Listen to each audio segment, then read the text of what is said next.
Histoire d'en dire plus.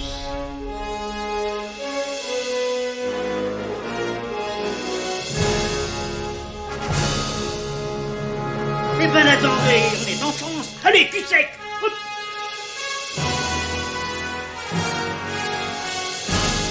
Personne ne peut le croire et pourtant c'est vrai, ils existent, ils sont là, Tarnatata.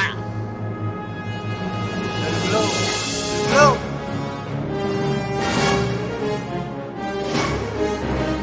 Il faut qu'on pète.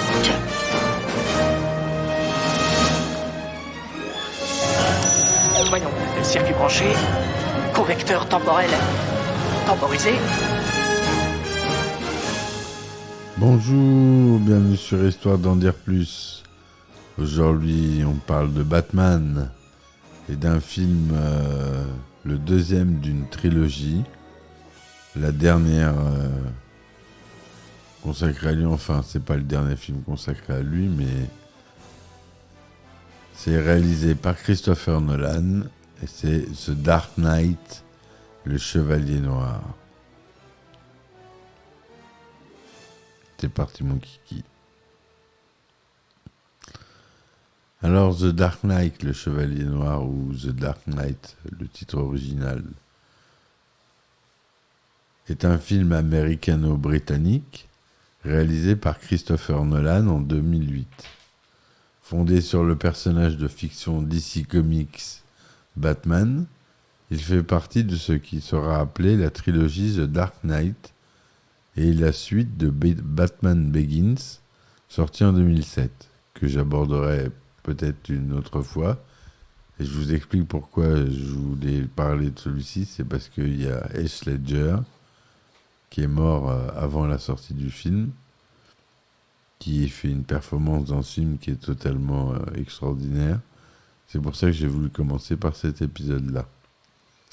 Ce film décrit la confrontation entre Batman, interprété pour la seconde fois par Christian Bale, célèbre pour ses grands coups de gueule sur les plateaux, et son ennemi juré, le Joker, qui est joué par Heath Ledger, qui est mort, le pauvre, le 22 janvier 2008, c'est-à-dire avant la sortie du film.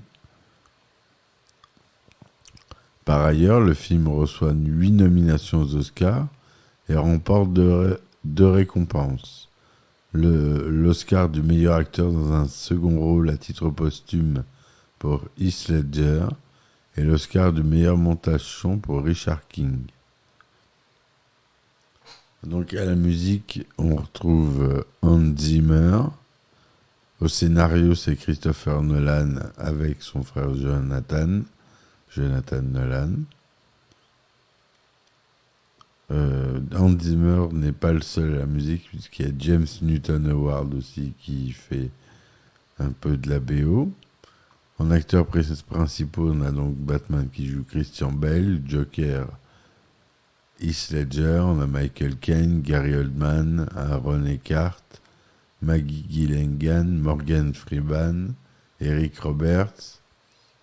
C'est produit par la DC Comics, évidemment. Syncopy Film, Warner Bros, Legendary Entertainment. DC Comics, qui est la société de production qui a été créée à partir de la boîte originale de la société originale de comics d'où vient Batman. Tout le monde connaît le Marvel Universe. Il y a aussi le DC Comics Universe, vous devez déjà le savoir. Pour le synopsis, dans la ville de Gotham City, une bande de cambrioleurs déguisés en clowns dévalise une banque servant à la mafia pour blanchir son argent sale. Chacun des cambrioleurs doit se débarrasser de l'un des complices jusqu'à ce qu'il n'en reste plus qu'un, le commanditaire du casse, un psychopathe fou et particulièrement dangereux, le Joker. Cette nuit-là, 3 hommes déguisés en Batman interrompent un rendez-vous entre Jonathan Crane, alias l'épouvantail, et des gangsters. Le vrai Batman fait alors son apparition et appréhende tous les criminels, ainsi que les imposteurs. Cependant, il souffre des morsures des chiens d'un des malfaiteurs, ce qui l'amène à revoir la conception de son costume. Batman et le lieutenant Jim Gordon réfléchissent aux moyens d'éradiquer la mafia omniprésente dans la ville. Un nouveau procureur, nommé Harvey Dent, rejoint leur cause. Celui-ci pourrait devenir un héros public que Batman ne peut être. Bruce Wayne rencontre le producteur Dent au restaurant et apprend qu'il est le fiancé de son amie Rachel Dawes. Convaincu de ses bonnes intentions, Wayne décide d'organiser une collecte de fonds pour sa campagne d'élection du procureur général. Durant le repas, Harvey dicte une phrase clé du film : soit on meurt en héros, soit on vit assez longtemps pour se voir endosser la peau du méchant. Lors d'une réunion entre les dirigeants de la mafia, un comptable chinois corrompu, Lao, les informe que les banques dans lesquelles ils stockaient leur argent ont été identifiées par la police de Gotham grâce à des billets marqués et qu'après le hold-up par le Joker de l'un de leurs dépôts, la police risque de pister leur argent et de le saisir. Ils se proposent de cacher leurs fonds dans un endroit sûr qu'il sera le seul à connaître et annoncent qu'ils rentrent à Hong Kong où les autorités de Gotham ne pourront pas l'inquiéter. Le Joker arrive de façon inattendue et fait part aux malfrats de son opinion concernant Lao, affirmant que c'est un mouchard,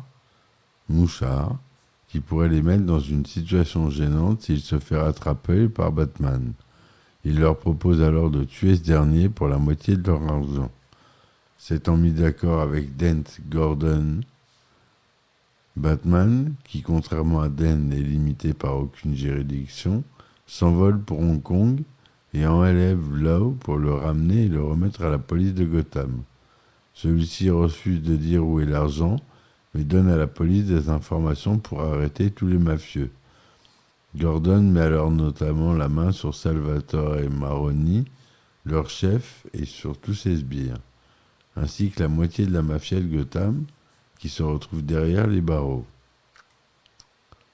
Le Joker réapparaît alors et annonce à la ville que si Batman ne se rend pas lui-même à la police et ne révèle pas publiquement son identité, les innocents mourront chaque jour. Le commissaire Gillian Bilob et la juge présidant le procès contre la mafia sont ainsi assassinés alors que le Joker fait irruption avec ses hommes à la recherche de Harvey Dent lors de la soirée de collecte de fonds organisée par Bruce Wayne pour le procureur de la ville. Bruce Wayne, sous le costume de Batman, affronte le Joker, qui finit par menacer Rachel Dawes et lui demande d'ôter son masque. Ce dernier ayant refusé, le Joker jette Rachel Dawes par une des fenêtres, mais elle est sauvée par Batman. Le maire de la ville lui-même manque de se faire tuer lors de l'hommage public au commissaire Loeb, mais Jim Gordon intervient pour être touché par un projectile qui le laisse apparemment sans vie. Pendant ce temps, Batman mène son enquête et interroge Maroni, qui lui conseille de révéler son identité pour faire cesser le carnage. Harvey Dent, quant à lui, parvient à isoler un complice du Joker et le menace pour obtenir de lui le lieu où le Joker se cache. Batman intervient pour le convaincre que sa tentative est mal avisée. Dent doit rester un symbole de probité pour la ville de Gotham. Là, de voir des innocents périr pour rien, Bruce décide de révéler son identité.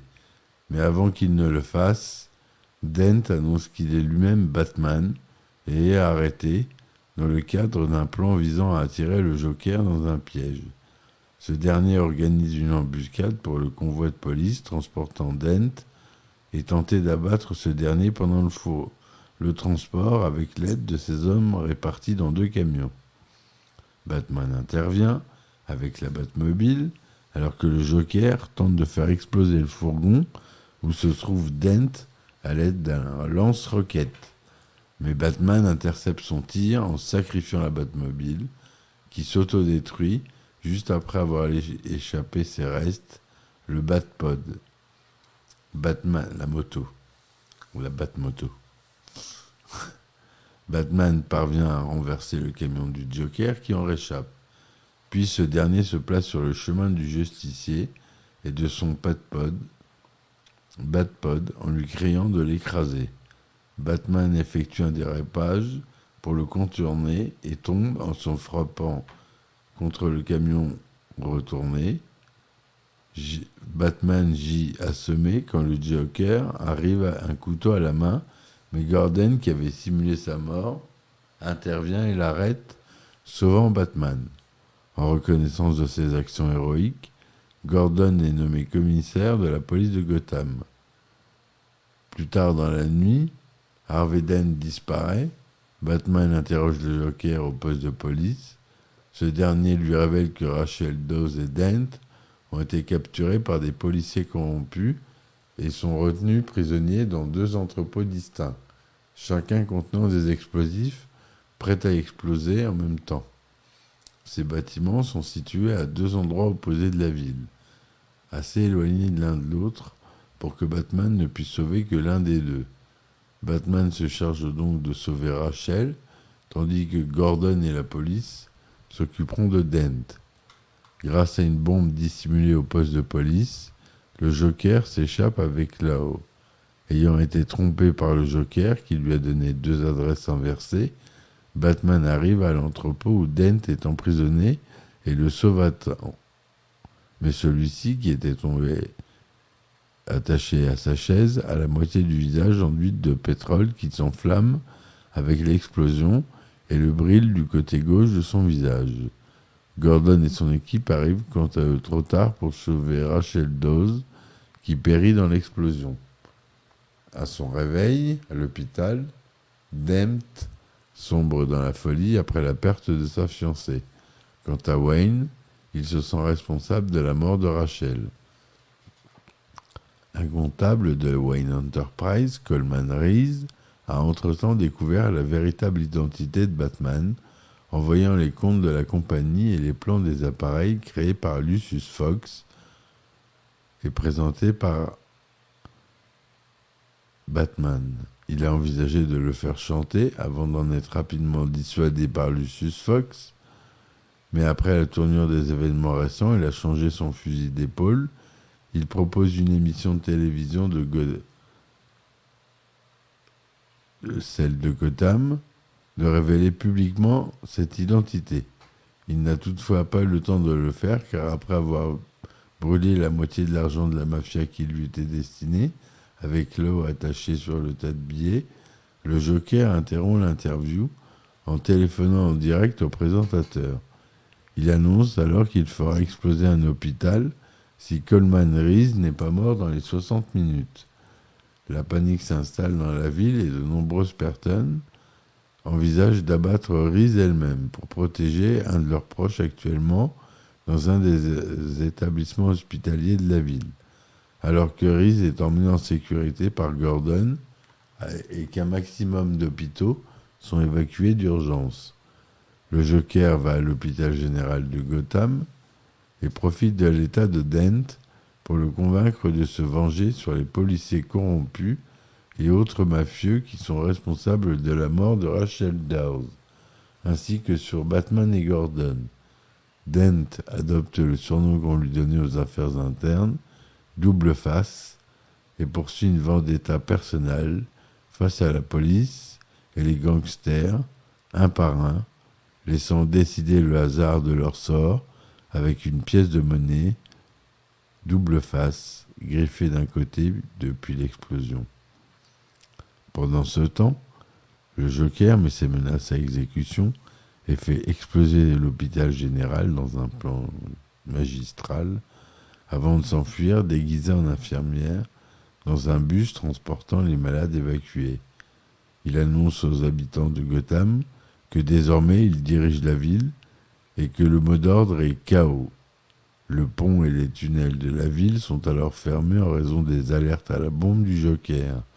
et les autorités commencent l'évacuation des habitants par bateau.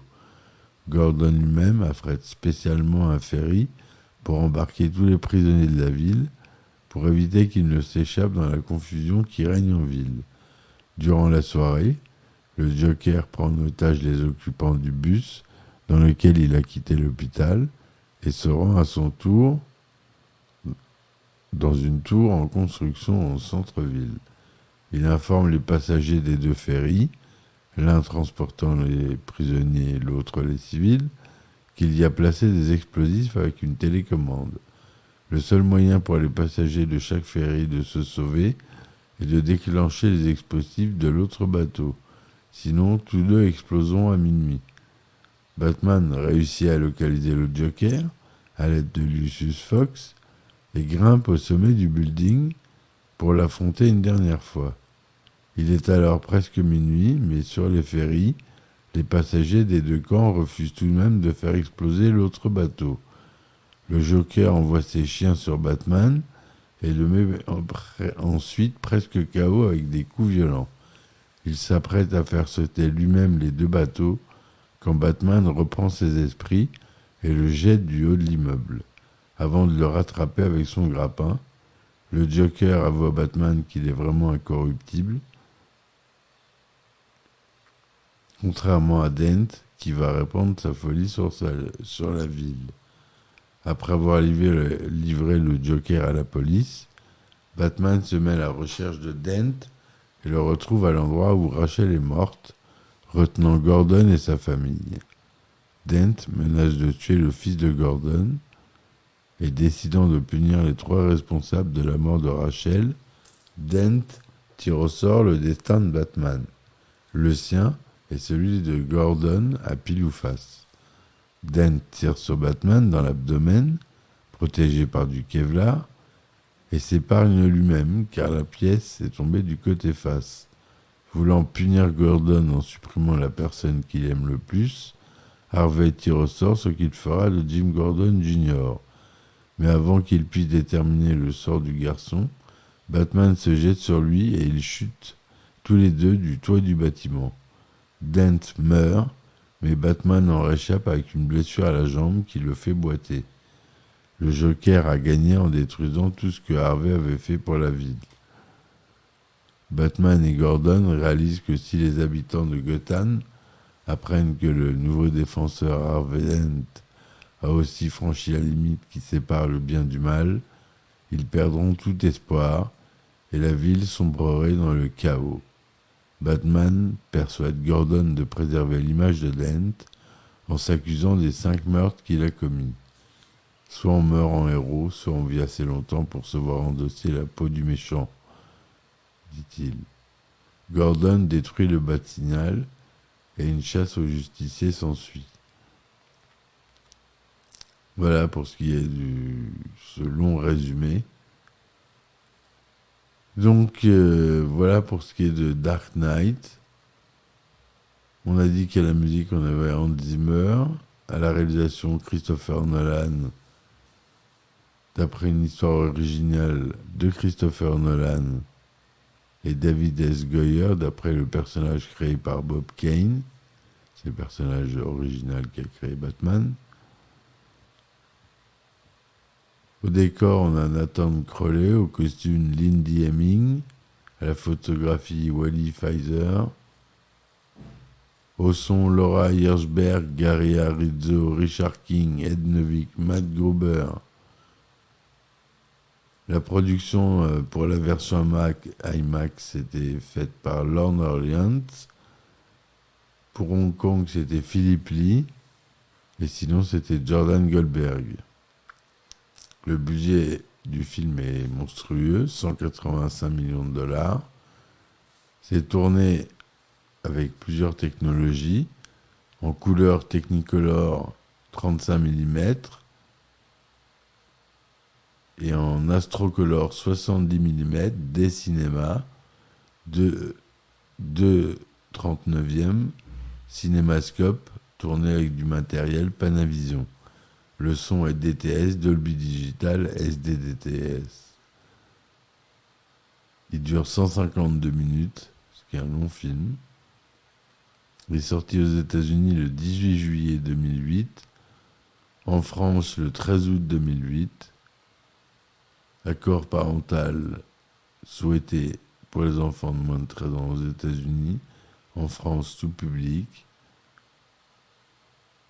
Christian Bale il joue Batman, Heath Ledger le Joker, Aaron Eckhart il joue Harvey Dent, Gary Oldman joue le commissaire Jim Gordon, Michael Caine joue Alfred Pennyworth, Maggie Gyllenhaal joue Rachel Dawes, Morgan Freeman il joue Lucius Fox, Eric Roberts il joue Salvatore Maroni, le mafieux. Voilà, il y en a d'autres qui sont assez connus.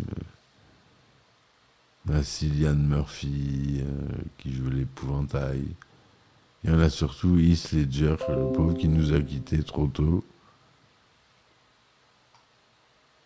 Désolé pour le son parasite. Voilà, j'ai désactivé toutes mes notifications, mais c'est pas... Et il y en a un qui arrive quand même à s'activer. Merci l'informatique. Avant que Batman Begins ne soit plus à l'affiche, le scénariste David S. Goyer avait écrit deux suites qui introduisaient le Joker et Double Face. Sa première intention était que Harvey Dent soit défiguré par le Joker lors de son procès dans le troisième film, transformant ainsi le procureur en Double Face.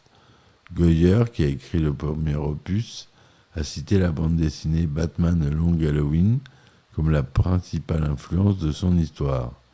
Tout d'abord dans l'incertitude quant à sa participation comme réalisateur de la suite de Batman Begins, Nolan voulait réinterpréter le rôle du Joker. Le 31 juillet 2006, Warner Bros. Annonce officiellement le début de la production pour cette suite, intitulée The Dark Knight. Le film est le premier long-métrage établi autour de l'homme chauve-souris, dans lequel le titre Batman est absent. Voilà pour la première partie de ce podcast sur ce film. Demain, vous aurez la deuxième partie. J'espère que ça vous aura donné envie d'écouter la suite de la production du film et du tournage qui a été chaotique et avec de nombreux rebondissements. Donc je vous dis à très vite, à demain pour un nouvel épisode. Merci de m'avoir écouté jusque-là. Bonne soirée. Donnez-moi des likes et des commentaires s'il vous plaît. Et si vous voulez me supporter sur mes plateformes, il y a les liens en description. Je vous remercie bien. À très vite. Et ciao ciao. Histoire d'en dire plus.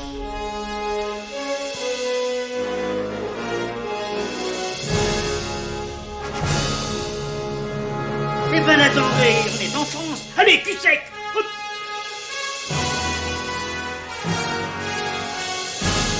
Personne ne peut le croire et pourtant c'est vrai. Ils existent, ils sont là, Tarnatata. Le glow. Il faut qu'on pète.